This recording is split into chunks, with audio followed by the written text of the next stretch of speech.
আসসালামু আলাইকুম। বাংলাদেশ বেতার, রাজশাহী। স্থানীয় সংবাদ পড়ছি খন্দকার আনোয়ারুল ইসলাম। রাজশাহী বিশ্ববিদ্যালয়ে ২০২৪-২৫ শিক্ষাবর্ষের প্রথম বর্ষ স্নাতক শ্রেণীর এ ও সি ইউনিটের ভর্তি পরীক্ষায় উত্তীর্ণদের বিভাগ পছন্দক্রম পূরণ প্রক্রিয়া চলছে। ভর্তিচ্ছু শিক্ষার্থীরা বিশ্ববিদ্যালয়ের ওয়েবসাইটে প্রবেশ করে পছন্দক্রম পূরণ করতে পারবেন। এ প্রক্রিয়া চলবে ৩১ মে পর্যন্ত। বিশ্ববিদ্যালয়ের এক বিজ্ঞপ্তিতে এই তথ্য জানানো হয়েছে। বিজ্ঞপ্তিতে বলা হয়েছে, এ ইউনিটের ভর্তি পরীক্ষার অংশ হিসেবে ইংরেজি বিভাগের লিখিত পরীক্ষা এবং সঙ্গীত বিভাগ, নাট্যকলা বিভাগ ও চারুকলা অনুষদের ব্যবহারিক পরীক্ষায় উত্তীর্ণ প্রার্থীসহ এমসিকিউ পরীক্ষায় উত্তীর্ণদের বিভাগ পছন্দক্রম ফর্ম অনলাইনে পূরণ করতে হবে। কোনো উত্তীর্ণ প্রার্থী এই ফর্ম পূরণ না করলে এ ইউনিটে তার ভর্তির সুযোগ থাকবে না। বিভাগ পছন্দ প্রদানের পর তদনুযায়ী কোনো নির্দিষ্ট বিভাগে ভর্তির জন্য নির্বাচিত হলে সেই বিভাগে অবশ্যই ভর্তি হতে হবে। অপরদিকে সি ইউনিটভুক্ত বিজ্ঞান, কৃষি, প্রকৌশল, জীববিজ্ঞান, ভূবিজ্ঞান, fisheries, veterinary and animal sciences অনুষদের উত্তীর্ণ ভর্তিচ্ছুদের ৩১ মে পর্যন্ত অনলাইনে পছন্দক্রম ফর্ম পূরণ করতে হবে। এই সময়ের মধ্যে পছন্দক্রম পূরণ না করলে সি ইউনিটের কোনো বিভাগেই সে আর বিবেচিত হবে না। এদিকে জাতীয় বিশ্ববিদ্যালয়ের অধীনে ২০২৪-২৫ শিক্ষাবর্ষের অনার্স প্রথম বর্ষের ভর্তি পরীক্ষা আগামী শনিবার অনুষ্ঠিত হতে যাচ্ছে। দেশসেরা শিক্ষা প্রতিষ্ঠান রাজশাহী কলেজে অনুষ্ঠিত এই পরীক্ষায় ২৪টি বিভাগের ৪,২৪০টি আসনের বিপরীতে অংশ নিচ্ছেন ১৫,৮৫৭ জন শিক্ষার্থী। এর মধ্যে বিজ্ঞান বিভাগে ৮৮০টি আসনের বিপরীতে অংশ নিচ্ছেন ৮,৮৪২ জন।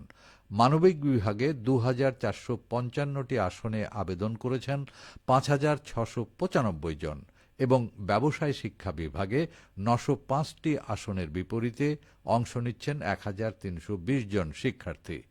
ভর্তি পরীক্ষা কমিটির আহ্বায়ক প্রফেসর ড মোহাম্মদ সিরাজউদ্দিন জানান, ভর্তি পরীক্ষা সুষ্ঠুভাবে সম্পন্ন করতে রাজশাহী নগরীর ১১টি শিক্ষা প্রতিষ্ঠানে কেন্দ্র স্থাপন করা হয়েছে।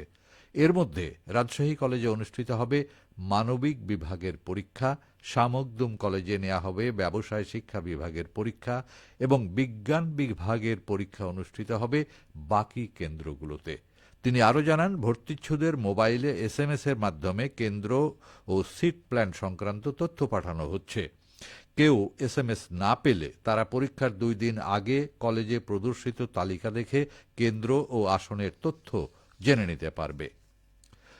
রাজশাহী নগরীর মির্জাপুর বউবাজার এলাকা থেকে পরিত্যক্ত অবস্থায় একটি রকেট লঞ্চার শেল উদ্ধার করেছে পুলিশ। পরে রাজশাহী মেট্রোপলিটন পুলিশের RMP বম্ব ডিসপোজাল ইউনিট শেলটি নিষ্ক্রিয় করে। পুলিশ জানিয়েছে, গতকাল মির্জাপুর বউবাজার এলাকায় একটি নির্মাণাধীন বাড়ির শ্রমিকেরা মাটি কাটার সময় রকেট লঞ্চার শেলটি দেখতে পায়। বিষয়টি তাৎক্ষণিকভাবে মির্জাপুর পুলিশ ফাঁড়িকে অবহিত করা হয়। পরে পুলিশের একটি দল গিয়ে শেলটি উদ্ধার করে। মতিহার থানার ভারপ্রাপ্ত কর্মকর্তা আব্দুল মালেক বলেন, শেলটি পুরনো হলেও তা বিস্ফোরণের জন্য অত্যন্ত ঝুঁকিপূর্ণ ছিল। উদ্ধার করে নিরাপদে ধ্বংসের মাধ্যমে বড় ধরনের দুর্ঘটনা এড়ানো সম্ভব হয়েছে। শিশু থেকে প্রবীণ পুষ্টিকর খাবার সার্বজনীন, এই প্রতিপাদ্য বিষয়ে আজ থেকে নাটোরে জাতীয় পুষ্টি সপ্তাহ শুরু হয়েছে। সিভিল সার্জন কার্যালয়ে এ উপলক্ষে উদ্বোধনী আলোচনা সভার আয়োজন করা হয়।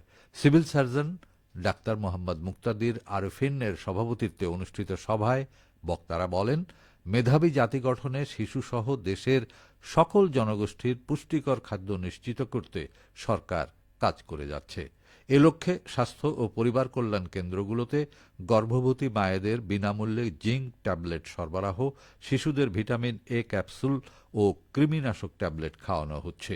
পুষ্টিকর ও ভারসাম্যপূর্ণ এবং ভেজালমুক্ত খাবার নিশ্চিত করতে জনসচেতনতা সৃষ্টিতে সকলকে সমন্বিতভাবে কাজ করে যেতে হবে। খেলার খবর, ফুটবল। নওগাঁয় 4টি সাংবাদিক সংগঠনের যৌথ আয়োজনে মিডিয়া কাপ প্রীতি ফুটবল ম্যাচের আয়োজন করা হয়েছে।